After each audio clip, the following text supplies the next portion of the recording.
Hola a todos, soy Soledad Ruolo. Esta clase va a estar formada por 4 videos y vamos a abordar temas relacionados a la ecofisiología de especies forrajeras. Los objetivos de la clase son comprender la importancia de la ecofisiología en el manejo de las pasturas, conocer y comprender los mecanismos morfológicos de tolerancia al pastoreo.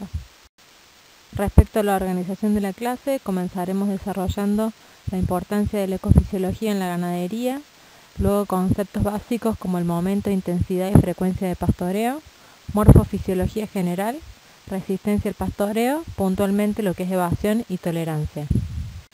El manejo de las pasturas, que tradicionalmente se lleva a cabo en los sistemas ganaderos, considera valores fijos de oferta de forraje e intervalos fijos entre pastoreos.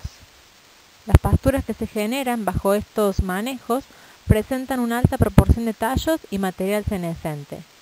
Por ende van a tener un bajo contenido de proteína bruta y de digestibilidad.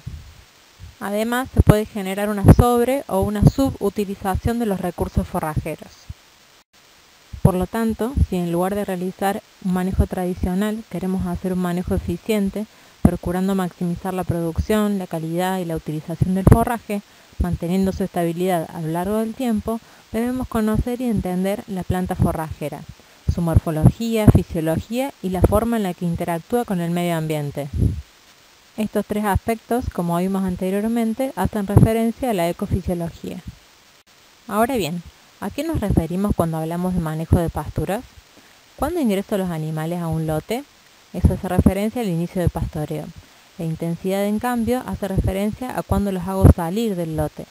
¿Y cuándo deben regresar a consumir ese mismo potrero? Eso hace referencia a la frecuencia de pastoreo.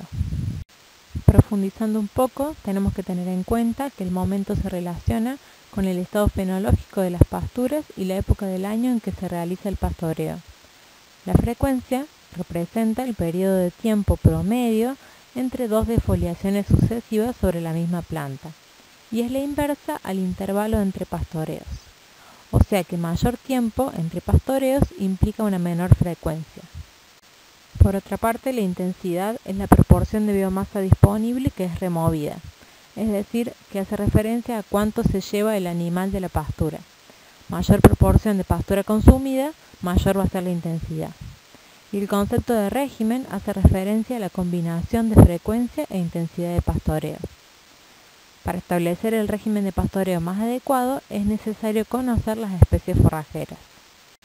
Las especies forrajeras se caracterizan por ser resistentes al pastoreo, es decir, que tienen una gran capacidad de rebrotar luego de una remoción importante de su biomasa. La resistencia al pastoreo se puede dividir en evasión y tolerancia. Evasión considera los mecanismos que reducen la posibilidad de que las plantas sean defoliadas, ya sea por características morfológicas o por presencia de compuestos químicos. Mientras que los mecanismos de tolerancia explican cómo la planta rebrota después de un pastoreo. Lo puede hacer a través de mecanismos morfológicos, dentro de los cuales vamos a estudiar los meristemas intercalares y apicales, o también la tolerancia puede estar dada por mecanismos fisiológicos, dentro de los cuales vamos a desarrollar conceptos como la fotosíntesis compensatoria, partición de carbono, y vamos a abordar el tema de las reservas, que son principalmente importantes en las especies perennes. Cabe destacar que estos mecanismos pueden actuar de forma independiente o combinados entre sí. Para comprender estos mecanismos es necesario conocer la morfofisiología de las distintas especies. Dentro de las especies forrajeras, principalmente vamos a estudiar las gramíneas y las leguminosas. Y dentro de estas últimas tenemos las de tallos erectos, como la alfalfa, el trébol rojo, lotus y melilotus, y las estoloníferas como el trébol blanco. Es muy importante comprender que en las leguminosas de porte erecto como la alfalfa, durante la fase vegetativa, los entrenudos se elongan, elevando el meristema apical, quedando expuesto a la defoliación. Por el contrario, el trébol blanco tiene porte rastrero, presenta estolones verdes que fotosintetizan y que crecen a partir de las yemas axilares basales. Mientras que el tallo principal suele medir menos de 8 centímetros y presenta entrenudos cortos. Esto le otorga una ventaja ya que puede escapar al pastoreo.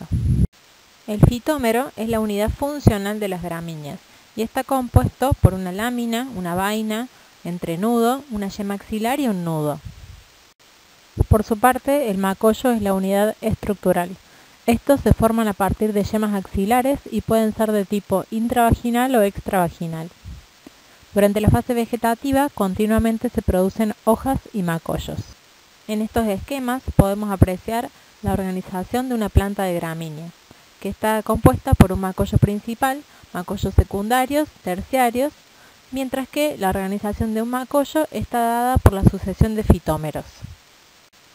Es muy importante tener en cuenta que durante la etapa vegetativa, el tallo principal de las gramíneas es muy corto y lo que vemos en realidad son los pseudotallos que están compuestos por las vainas de las hojas sucesivas.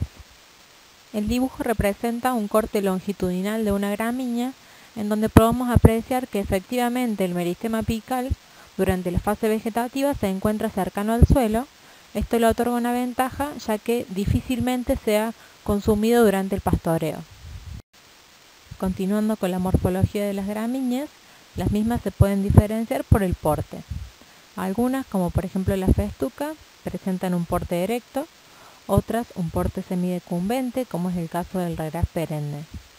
Otras pueden presentar un porte decumbente, como es el caso de Digitaria sanguinalis, y otras pueden ser estoloníferas, como es el caso de la gramilla. Dentro de las gramíneas tenemos especies templadas, también llamadas mesotérmicas, que son carbono 3, y también tenemos subtropicales o megatérmicas, que son carbono 4. Mientras que en las leguminosas tenemos especies templadas y también de clima cálido, pero en este caso ambas son carbono 3. Ahora vamos a profundizar un poco en los mecanismos morfológicos de tolerancia al pastoreo. Tanto gramíneas como leguminosas presentan meristemas apicales, axilares e intercalares. Estos pueden estar activos o en reposo de acuerdo al genotipo, la ontogenia, es decir, la edad de la planta, y el ambiente. Los meristemas intercalares son aquellos que están intercalados justamente entre los tejidos que no son meristemáticos. En las leguminosas, estos meristemas no son fáciles de distinguir y son los que determinan un crecimiento uniforme en las hojas hasta que alcanzan un tamaño adulto. Mientras que los meristemas intercalares en las gramíneas se encuentran en la base de los tallos, de los entrenudos, de las vainas y de las láminas y son los responsables del crecimiento en altura. Un dato a tener en cuenta es que después de una defoliación, el crecimiento ocurre más rápidamente a partir de meristemas intercalares, luego de meristemas apicales y los últimos en reaccionar más lentos son los yemas axilares. Resumiendo, hemos estado viendo algunos temas relacionados a la resistencia al pastoreo, haciendo hincapié en la tolerancia, y podemos concluir que las monocotiledóneas son más tolerantes al pastoreo que las dicotiledóneas. Esto se debe a que los meristemas apicales e intercalares de las monocotiledóneas son menos vulnerables de ser pastoreados por su ubicación basal durante la etapa vegetativa.